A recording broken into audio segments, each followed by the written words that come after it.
Today is on the 23rd of November 2025 at 5:15 p.m.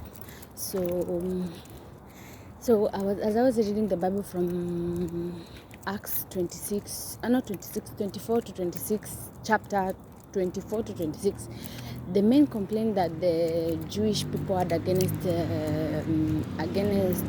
Paul was that is bringing division, is bringing confusion, is bringing chaos to their ideologies and everything. So, and then I remembered where Jesus was preaching. I have a dog, that's why you see I'm pulling like that. I remembered where Jesus was preaching, and he said like this, that in Luke 12:49 to 56, it says that what does it say? It says that that I did not come to bring peace on earth, but I came to bring division. That 5 members of one family will be against another 5 member. A mother-in-law will be against a daughter-in-law. A father-in-law will be against the son-in-law. Like there will be division in the family. People will be against each other. And I got to think about it, and I said, like, that is against God's character, because God does not bring division. It must mean something else. So, and upon some investigation, I came to John chapter 9, whereby there is a blind man who was God did a miracle upon him that he received his. God did a miracle upon him that he received his sight by putting mud on what?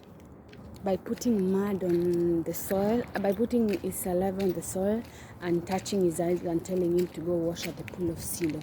So, So, according to that story, that's how it went. And in that story, we get to see that there are 3 characters of people in that story that is revealed. Like when he had received his healing, there are those neighbors who used to see him, how he used to be.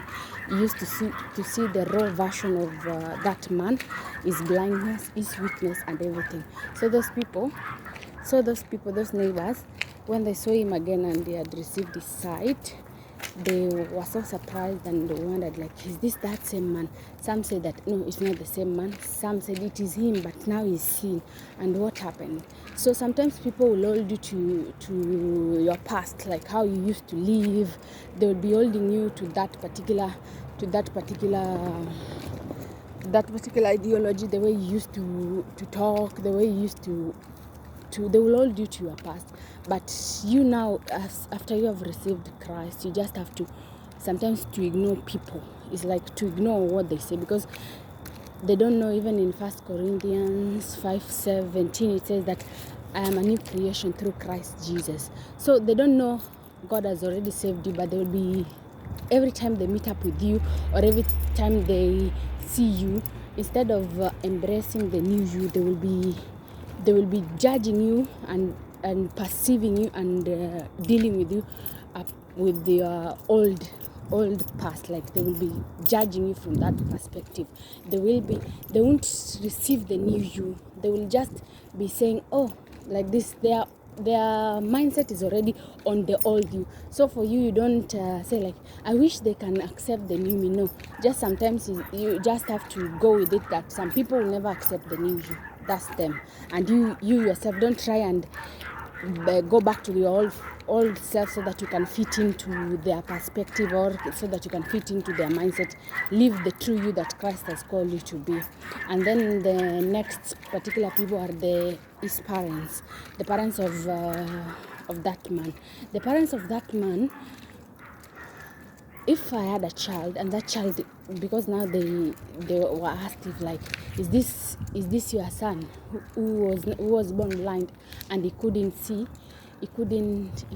from before, and now he's seeing. If I was that parent, I would be so joyful that I would be telling everybody, hey, come and see a miracle, that has never been done before. My child who was blind is now seeing. And I would have put a celebration, because that's a joyful thing. But them, they didn't celebrate it. Instead, they abandoned him, and not only did they abandon him, they disowned him in some sort of way. They said, like, he's an adult, he can answer for himself. And it's because of fear. They were afraid, and people pleasing. They wanted to please the synagogue leaders, because it had been said that if anybody says that Jesus is the Christ, he will be thrown out of the the membership of that church, of that synagogue at that particular time, because that was the church of those days.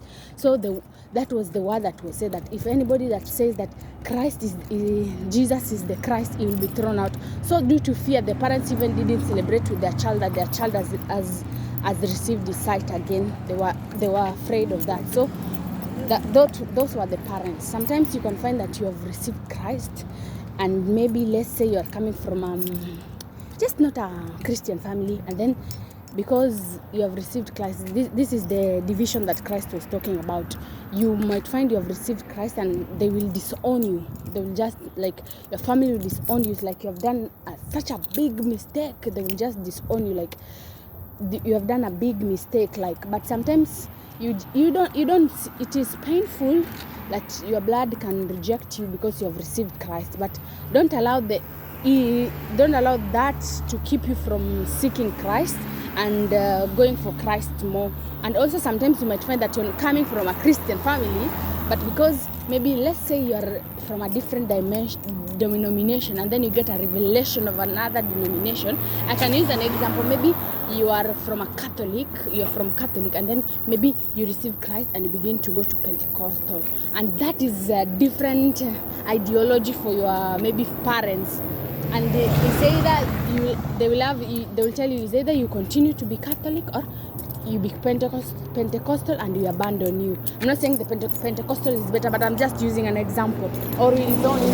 So now you are left in between, like, should I choose Christ or should I choose my parents? You know, those type of things. But me, one thing I can advise you, when we have in that particular situation, you can rely on your church family, because that is now your family. Now that's your family. You can rely on it, and you can also pray for your parents to come to the revelation that you yourself have gotten in. Maybe they are not Christian, and you aren't raised Christian. So now you pray for them so that even them, they can receive Christ, instead of dwelling on, they haven't. It's better I leave Christ so that I can stay on good terms with my parents, or I can please them. Maybe they will disown you, and then they will not maybe give you an inheritance or something. But when you receive Christ, you will receive that is the greatest inheritance somebody can ever give you. That is the greatest inheritance somebody can ever give you. So that's my other thing. And then there is the Pharisees. The third group of people, they are the Pharisees. The Pharisees, they were the religious leaders. And one thing funny about that, they were the religious leaders. That's what the one was supposed to know this type of things, because they used to study it, but they didn't know it was a new concept to them. Like, it was a new concept. They didn't know that it had reached a new era. Like, God had brought a new era to pass, like a new covenant was coming. They were the ones who were supposed to see, but because of their blindness, they thought they were seeing, but they were blind. They were blind. They were truly blind, and the blindness come to, they weren't able to discern the per-season working of God. So they didn't believe that Christ can save. And one thing it's a problem. I can also advise some. We don't think like we are in our own righteousness we can go before God, because the Pharisees, that's what they thought. In their own righteousness they can receive salvation because of their doing. Like, they are working, they are observing the law, they're doing all. They thought that they deserve, and they weren't sinners. That's one dangerous thing dangerous place that you can ever be. Is like when you reach to a point whereby you think you aren't a sinner. you think you aren't a sinner, and because if you think you aren't a sinner, you don't need Christ, because Christ came for the sinners. Even he himself said, for that I came for the lost.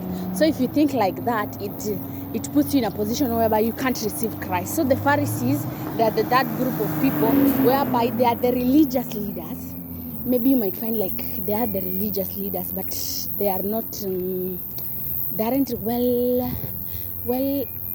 Do I say well equipped to the knowledge or to the knowledge of Christ, like that Apollos in Acts also, he was teaching, but he was teaching from a place of, it's not bankruptcy, but from a place of inadequate knowledge. Yes, inadequate knowledge, because you can't teach what you don't have. You can't teach what you don't have. So he was teaching only the baptism of I don't remember where this one is, but it's in Acts. He was teaching. It was so zealous. It was energetic teaching, but he only knew the baptism of John the Baptist. He only knew the baptism of John the Baptist. He didn't even know that there was another greater knowledge of it.